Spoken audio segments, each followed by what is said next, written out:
Prince Harry sent one email years ago, and it may have just exposed the foundation of his marriage to Meghan Markle.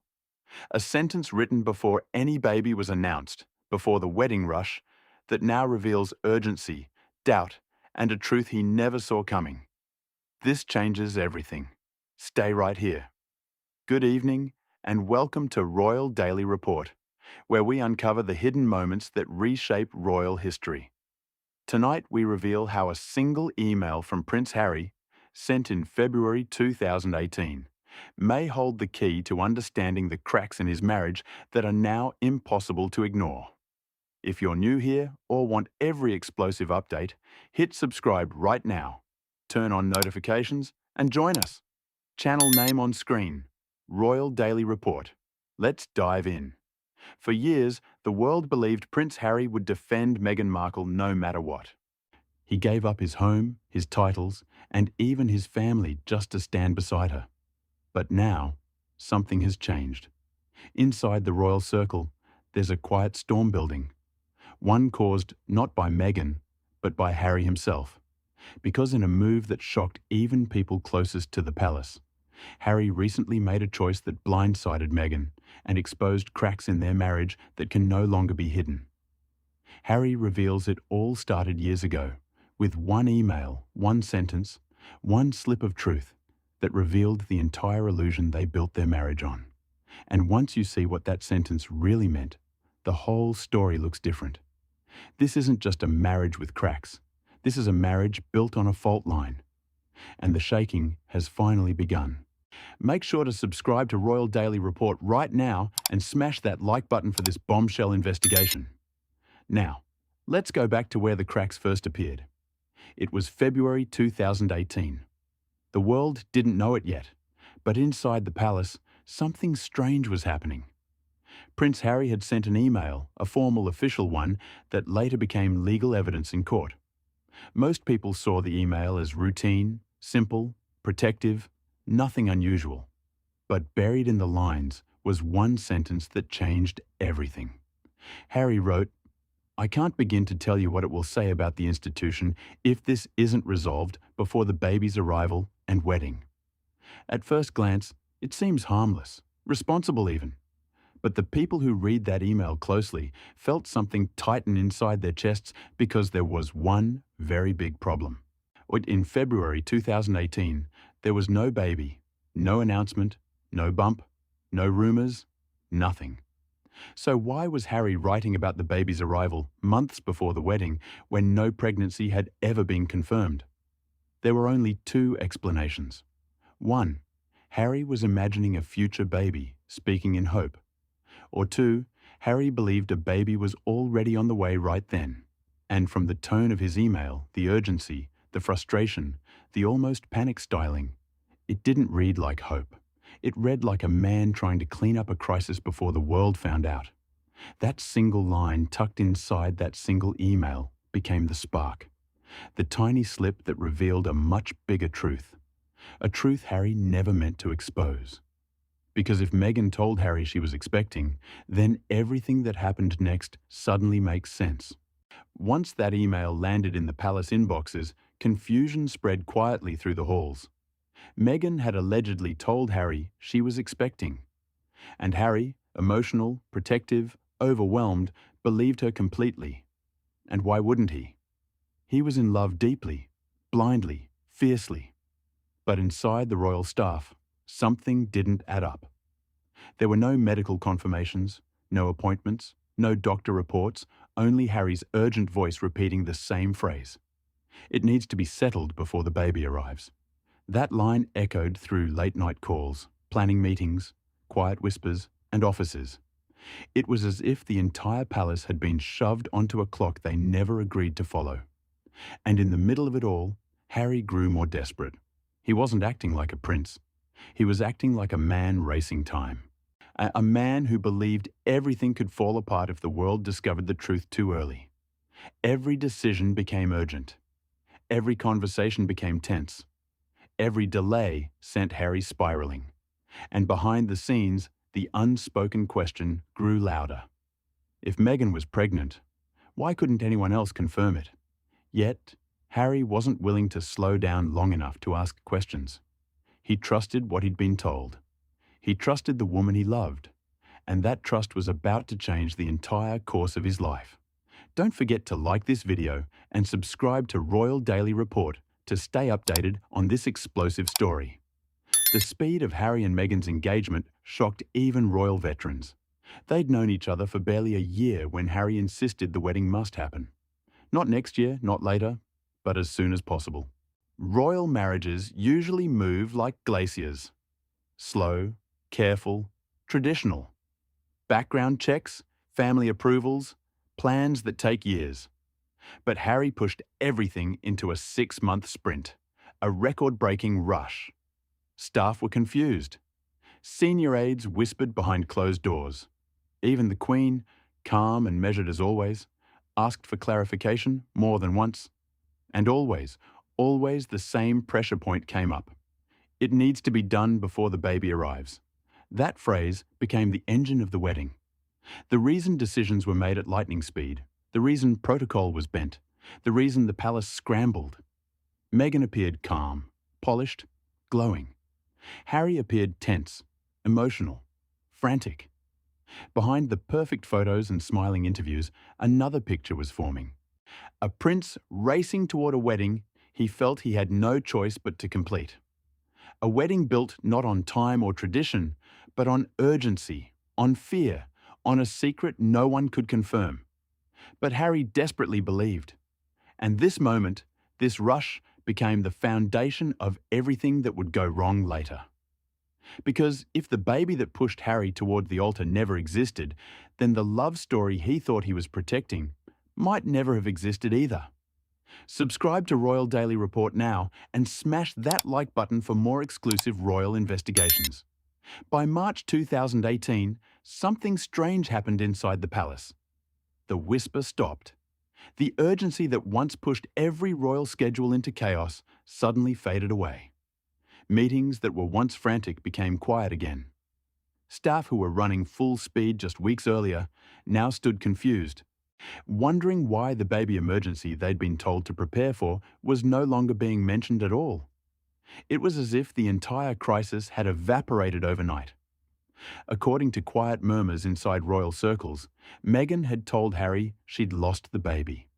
A personal heartbreak the public never heard about. But others noticed the timelines didn't match, not even close. If Meghan truly had been expecting in late 2017, the due date should have been somewhere around mid-2018. Yet, no hints, no announcements, no physical signs ever appeared at the wedding in May. Then, something even more confusing happened. Harry didn't act like a man grieving a loss. He acted like a man relieved that the storm had passed. The pressure he'd put on everyone else seemed to lift, but the reason behind it remained wrapped in silence. Staff took note. The Queen took note, and those who had been closest to the situation began to quietly ask themselves the same question. Was there ever a baby at all? Because when Archie was born in May 2019, almost 2 years after the alleged early pregnancy, the math simply didn't line up, not even a little. There was no possible way that the 2017 pregnancy and Archie were connected. This is the moment the palace realized something vital. The urgency that once controlled Harry might not have been rooted in reality, but in belief. And belief, especially when tied to love and fear, can be the strongest form of control of all. Make sure you're subscribed to Royal Daily Report and have smashed that like button for more shocking revelations. If the disappearing pregnancy created questions, Meghan's behaviour created even more. If people inside the palace started noticing a pattern, a strategy almost in how she moved through different situations. She had 3 distinct ways of handling any moment, like switching masks depending on what she needed most. Mask 1, the victim. When she wanted sympathy, she knew how to soften her voice, widen her eyes, and present herself as overwhelmed, misunderstood, or mistreated. This earned her Harry's protectiveness instantly. She knew that he had always carried emotional wounds, especially from the loss of his mother. Any sign of someone being hurt pulled him in like a magnet. Mask 2, the partner. When she wanted loyalty, she stepped into warmth and connection. She acted like she and Harry were a team against the world. Every decision became ours. Every disagreement with the palace became them versus us. And Harry, already feeling distant from the institution, naturally followed her lead. Mask 3, the star. When she wanted power, she turned on her shine. The confidence, the charm, the presence, the way she captured cameras and conversations. This wasn't just confidence, it was strategy. It helped her carve a space inside the royal narrative that no newcomer had ever managed to carve. And Harry, he shifted depending on which mask she wore. When she cried, he defended. When she bonded, he followed. When she glowed, he dimmed. People around him noticed the change. A prince who once felt grounded was now reacting emotionally to every shift in Meghan's tone. She had found the combination that unlocked his choices, and she used it with precision. Every time palace staff questioned something, every time protocol pushed back, every time someone hesitated, Meghan's timing was perfect. Emotion became her strategy, love became her leverage, and Harry became the soldier fighting a war he didn't fully understand. The trap wasn't metal or chains, it was feeling. Pure, powerful emotion that wrapped around him quietly until he couldn't tell the difference between love and pressure. Hit that subscribe button and like this video right now to stay informed with Royal Daily Report. By the time May 2018 arrived, the machine couldn't be stopped. Whether the early pregnancy story had vanished or not, the wedding was happening. The Queen had approved it. The chapel was booked. The global cameras were ready. But inside the palace walls, no one forgot what had led them here. They remembered Harry's panic. They remembered the rush. They remembered the impossible timeline that forced their hands. They also remembered something else. The baby that had once been the center of every decision no longer existed in any conversation. And when Meghan walked down the aisle, flawless, collected, radiant, many inside the royal circle felt a quiet chill rather than joy because they realized something Harry didn't. He wasn't walking into a fairy tale. He was walking into a marriage built on urgency, not certainty. While the world saw horses, flowers, tiaras, and smiling crowds, palace insiders saw a very different picture. A prince who had been steered. A timeline that made no sense. A crisis that had evaporated the moment the wedding was secured. To them, it was a wedding of strategy, a wedding of momentum, and a wedding that could not be stopped once the emotional pressure had pushed it into motion. And the saddest part, Harry thought he had won. He believed he had protected his new family. He believed he had made the right choice. He didn't know, not yet, that the moment he said, "I do," the urgency disappeared because its purpose had been fulfilled. The trap had quietly closed, and the cost of that one rushed moment would follow him for years. Don't miss any updates. Subscribe to Royal Daily Report and like this video right now. When Harry and Meghan left the palace, the world thought they were running toward freedom. Sunshine, mountains, a mansion worth more than most royal estates. It looked like a dream, the perfect place to start fresh. Harry even told friends he finally felt free. But freedom, when it doesn't come with purpose, she can quietly turn into another kind of trap. In Montecito, everything felt different. The palace rules were gone, but so were the routines, the responsibilities, and the structure Harry grew up with. He didn't realize how much those invisible lines had held him up until suddenly they weren't there. At first, California life seemed exciting. New business deals, new projects, new headlines. But slowly, something in Harry began to dim. People close to the Sussex circle described him as withdrawn, irritable, restless, like a man who took off running and then realized he had nowhere left to go. Meghan thrived in their new world. Cameras, interviews, production meetings, branding opportunities. She glowed under the spotlight. Harry, on the other hand, struggled. He wasn't the prince anymore. He wasn't the hero. He wasn't the rebel changing the system. He felt like an accessory, a supporting character in a life that was supposed to be his own. And in the large, high-walled Montecito mansion, walls taller than most castles, the silence inside their home grew louder than the freedom outside. Subscribe to Royal Daily Report now and smash that like button for more exclusive royal investigations. Everything comes back to that one sentence, one email, one moment Harry didn't realize would shape the rest of his life. Before the baby's arrival and the wedding, it wasn't a warning. It wasn't a reminder. It was a prophecy, one that revealed the truth long before Harry understood it himself. In that line written years ago was everything: the urgency, the fear, the manipulation, the reason he felt trapped, the reason he left his family, the reason he's now a man living without a crown, without a role, without the peace he once hoped love would give him. And the saddest part, Harry wasn't tricked by lies alone. He was tricked by hope. The hope that love could fix everything broken inside him. The hope that Meghan could be the one person who finally chose him for him. But sometimes the real tragedy isn't being fooled by someone else. It's realizing you fooled yourself. Now the cameras still flash.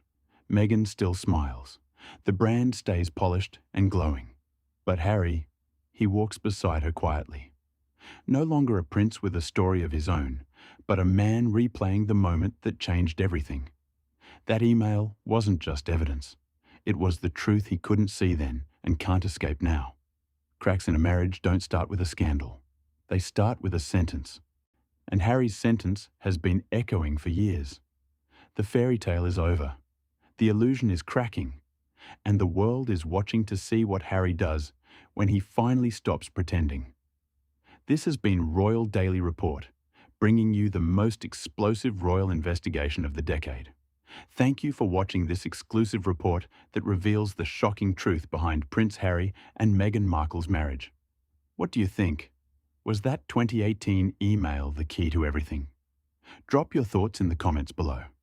If you found this story eye-opening, please hit that like button right now and subscribe to our channel for more breaking royal news and exclusive investigations that the mainstream media refuses to cover. Share this video with everyone who needs to know what's really happening behind palace walls. Make sure to turn on notifications so you're the first to know when we post new bombshell updates on this developing story. We'll continue following Harry's journey as more revelations emerge.